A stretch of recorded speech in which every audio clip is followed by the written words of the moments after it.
la'allakum tattaqun, agar yang pelungguh menjadi orang yang bertakwa. Wa idza salaka ibadi anni fa inni qarib.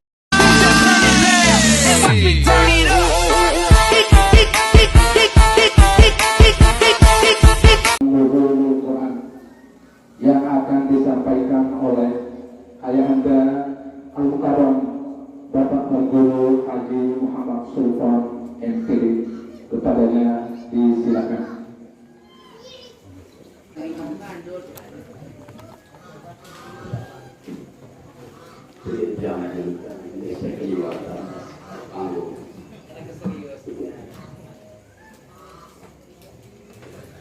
Bismillahirrahmanirrahim. Bismillah wa bihamdihi. Assalamualaikum warahmatullahi wabarakatuh. Alhamdulillah nahmaduhu wa nasta'inuhu wa nastaghfiruh wa na'udzu billahi min shururi anfusina wa min sayyiati a'malina. May yahdihillahu fala mudilla lahu wa may yudlil fala hadiya lahu. أشهد أن لا إله إلا الله وأشهد أن محمدا عبده ورسوله.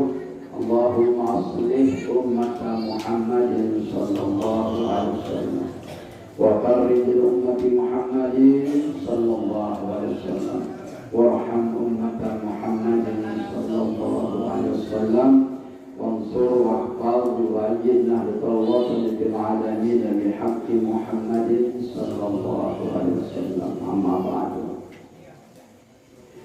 Yang kita sama-sama hormati dan muliakan akhina Ahlul Bait Al-Mukarram Bapak Tuan Guru Haji Muhsin Al-Ampani. Mudah-mudahan beliau sehat walafiat, panjang umur, jodoh sampai 4 saja dengan lebih. Amin ya Rabbal alamin. Bapak Kapolres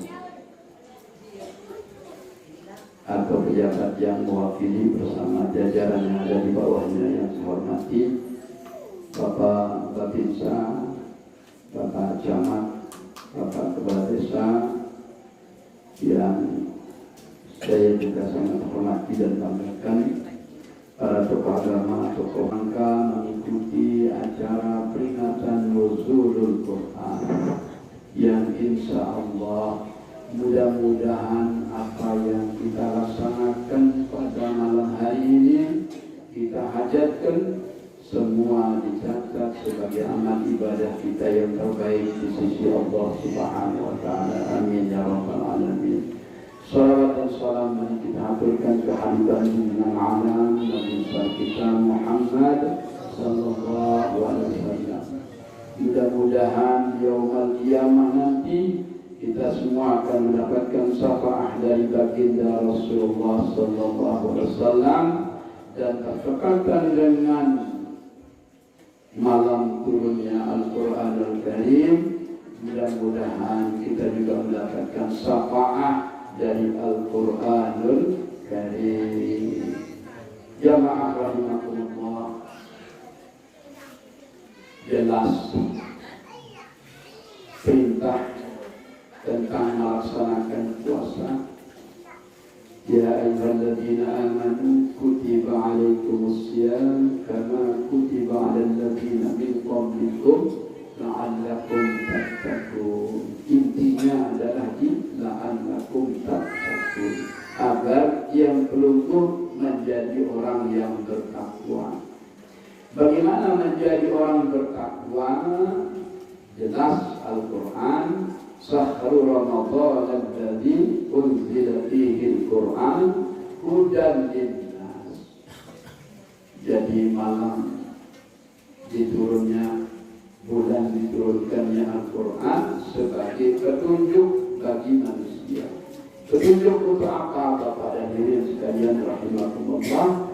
Petunjuk untuk melaksanakan kehidupan sehari-hari dalam semua lini kehidupan yang mudah-mudahan apapun yang kita laksanakan tidak keluar dari keinginan Al-Quranul Karim. Apakah kita sebagai pimpinan pondok, sebagai polisi, sebagai tentara, sebagai petani, sebagai pedagang, sebagai peternak, semua sudah diatur di dalam Al-Quran. Bagaimana tata cara kita mengelola dengan baik sehingga insya Allah, karena Rasulullah SAW adalah orang yang berakhlakul karimah sama dengan berakhlak Al-Quranul Karim. Dalam rangka pelaksanaan nuzulul Quran, apa yang perlu kita renungkan? Pertama, bahwa Rasulullah SAW yang menerima wahyu turunnya Al-Quranul Karim, yang ayat pertama adalah Iqra bismi rabbikal ladzi khalaq, maka insya Allah apa yang disampaikan Bapak Kapolres bahwa kehidupan kita sekarang ini harus kita pandai-pandai membaca. Apa yang kita baca, baca diri, baca keluarga, baca lingkungan, semua harus dibaca. Kenapa? Karena zaman sekarang ini kalau kita salah bertindak, maka semua akan menjadi tidak benar. Oleh sebab itu, jamaah hadirin rahimakumullah, ayo dalam rangka nuzulul Quran ini kita menjadi orang yang pertama dan utama dalam melaksanakan kebaikan. Apapun bentuknya. Contoh, kalau bulan suci Ramadan kita melaksanakan sholat tarawih, mari kita laksanakan dengan baik dan benar. Dan alhamdulillah,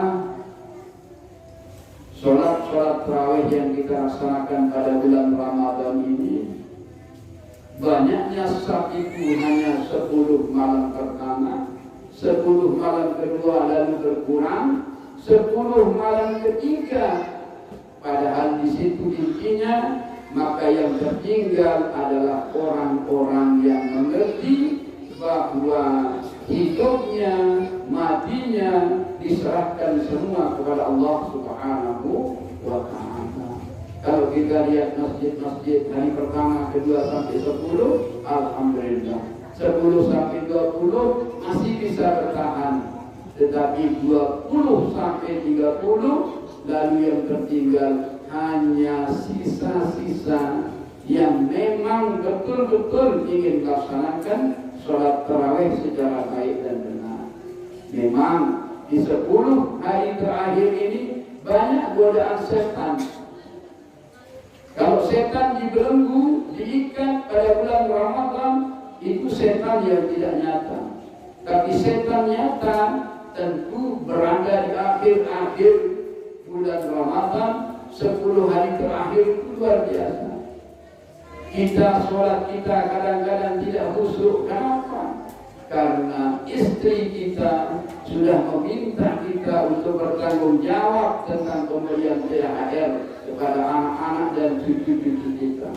Kepikir dalam sholat, ibu-ibu mulai sibuk dengan membeli lengan, membeli tepung, bikin keciput, bikin tarik, sehingga ibadah tarawihnya menjadi dilalaikan. Padahal di saat-saat terakhir, di 10 hari terakhir inilah hari yang memang sangat menentukan untuk kita cari dari Allah Subhanahu wa Ta'ala.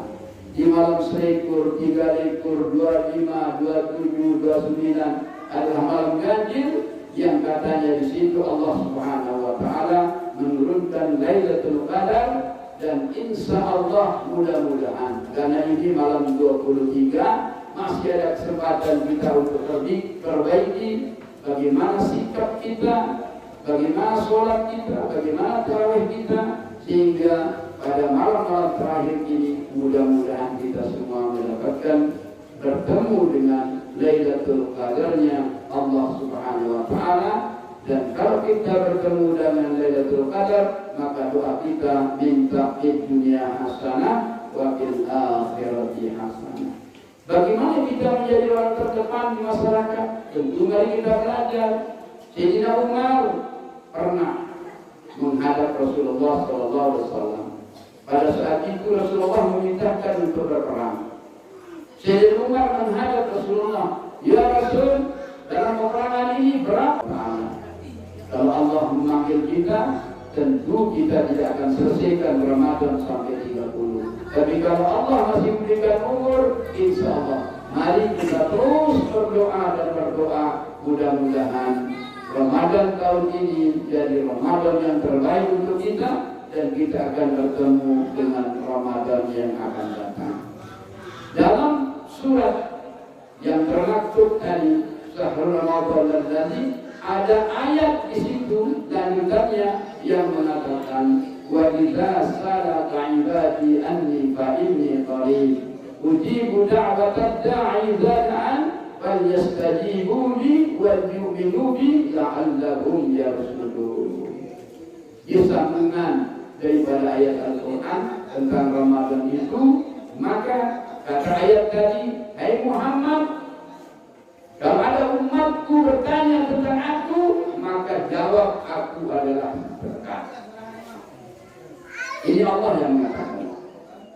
Kalau ada umatku bertanya tentang aku, hai Muhammad, maka jawab aku adalah dekat.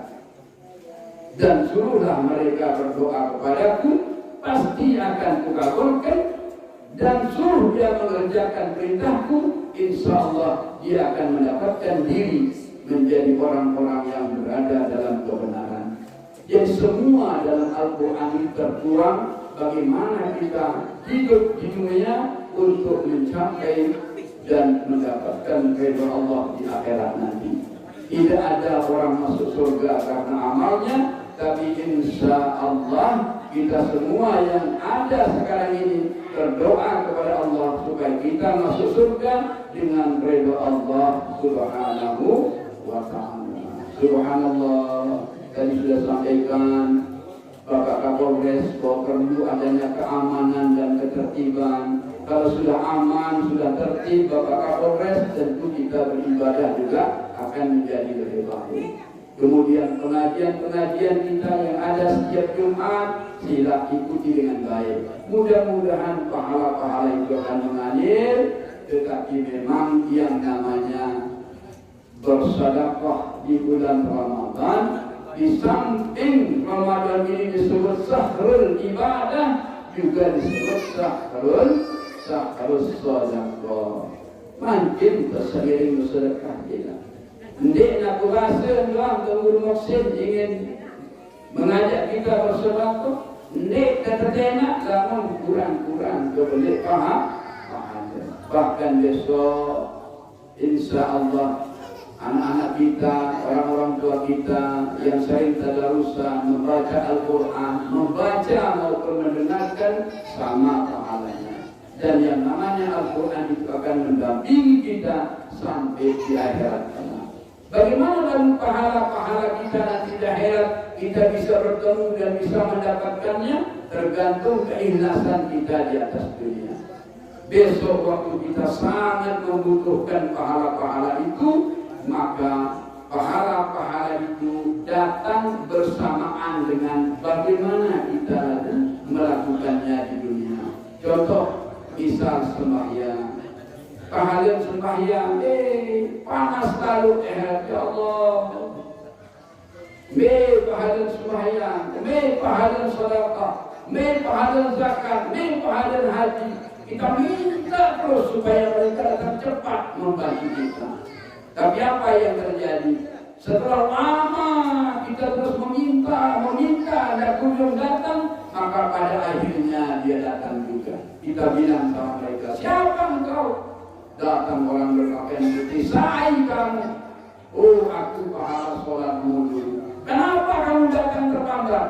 Saya sudah capek menunggumu. Apa kata pahala sholat? Layak di dunia doang, nimwah gawe di awal waktu. Selaku di akhir waktu, maka saya balas di akhirat juga, datang saya di akhir waktu. Ini jantan, arun sembahyang, arun datang dari pahala sembahyang ya boya. Tolong Namun sembahyang kalian mereka juga lari. Namun banyak aja bersedekah, pada sedekah masih datang banyak aja. Baru terkantor si pada sedekah, baru teriak sekali terlepas Malik. Malik terlepas. Kemudian karena sedekah kita lakukan dengan cara baca tajam, wah bayi, wah nenek sedekah. Mau nempuh di masjid saja sangat susah. Buah dan nempuh burung, rangan nempuh burung. Kenapa? Karena di hati kita ini dia belaga. Belaga dalam hati kita ini antara ia dengan kita. Sama dengan Bapak Pengguru Muhsin, lewat di perempatan, ada lampu merah, ada orang minta-minta. Tidak berangan lebih. Pertengahan lampu merah, angan lebih. Baru negara kantong, wah itu Malik lolos tidak jadi bersedekah. Oleh sebab itu berbuat baik itu jangan ditunda-tunda. Jangan ditunda-tunda. Lebih-lebih di bulan Ramadan ini pahala-pahala sedekah, pahala-pahala bacaan-bacaan Al-Quran dan pahala-pahala kebaikan lain dilipat gandakan oleh Allah Subhanahu wa Ta'ala. Alhamdulillah, Ramadan kita sekarang ini aman-aman. Orang di Palestina berjibaku dengan orang-orang kafir. Kita luar biasa, berbuka masih enak bersama keluarga. Tapi mereka-mereka yang sedang berperang malah tidak sempat berbuka, tidak ingat di mana dia berada, mau berbuka pada apa, karena memang situasi negaranya yang luar biasa. Terakhir saya ingin sampaikan kepada Bapak dan Ibu bahwa mari dalam bulan Ramadan kita tingkatkan amal perbuatan kita, ibadah kita, sedekah kita. Jangan kita segan-segan memberi, insya Allah Allah akan membalasnya dengan berlipat ganda. Terakhir Bapak Tan Guru, karena ini sudah sesuai dengan permintaan pelunggu, jangan sampai terlalu malam. Saya ingin banyak bercerita tentang seseorang yang ingin sekali kaya, kemudian lewat Nabi Allah Musa dia bermohon, hai Musa, saya kepingin menjadi orang kaya. Akhirnya Nabi Musa menghadap Rabb-nya, ya Rabb, ada hambamu yang sangat miskin, tetapi dia ingin diberikan kekayaan. Akhirnya karena Nabi Musa yang meminta, maka apa kata Allah? Saya berikan si miskin ini kekayaan, tapi hanya 1 tahun saja. Kata Allah Subhanahu wa Ta'ala, tidak lebih dan tidak kurang. Akhirnya diberitahukanlah kepada si miskin, insya Allah saya sudah berbicara kepada Rabb kita, maka saudara akan diberikan kekayaan hanya 1 tahun saja. Akhirnya tapi kekayaan ini haisulah ya tasib menjaga kepeng menang ini, dia menjadi orang kaya betul karena Allah kun fayakun, jadi maka jadilah, kaya maka kayalah, maka berbelit berontak kekayaannya. Setelah dia kaya, dia berunding dengan istrinya, mumpung kita hanya diberikan kekayaan 1 tahun, katanya kepada istrinya, mari kita bersedekah di jalan Allah. Maka kekayaannya itu untuk membangun tempat-tempat ibadah, memberi fakir miskin makan, memberi orang-orang yang tidak berdaya, membantu fakir miskin, semua hartanya itu dia lakukan, dia keluarkan di jalan Allah Subhanahu wa Ta'ala. Apa yang terjadi? Begitu 1 tahun Nabi Musa berlupa, sudah 1 tahun 3 bulan. Nabi Allah Musa bingung. Allah memberikan kekayaan kepada si miskin ini, hanya janjinya 1 tahun. Kalau sekarang sudah melebihi 1 tahun, ada apa ini? Akhirnya Nabi Musa menghadap Allah Subhanahu wa Ta'ala. Ya Rabb, kata Musa, janjimu hanya 1 tahun memberikan si miskin menjadi kaya, tetapi kenapa sekarang sudah lebih 1 tahun kekayaannya belum ditarik? Allah menjawab, saya hanya membuka 1 pintu rezeki untuknya, tetapi dia sudah membuka banyak pintu rezeki untuk hamba-Ku yang lain.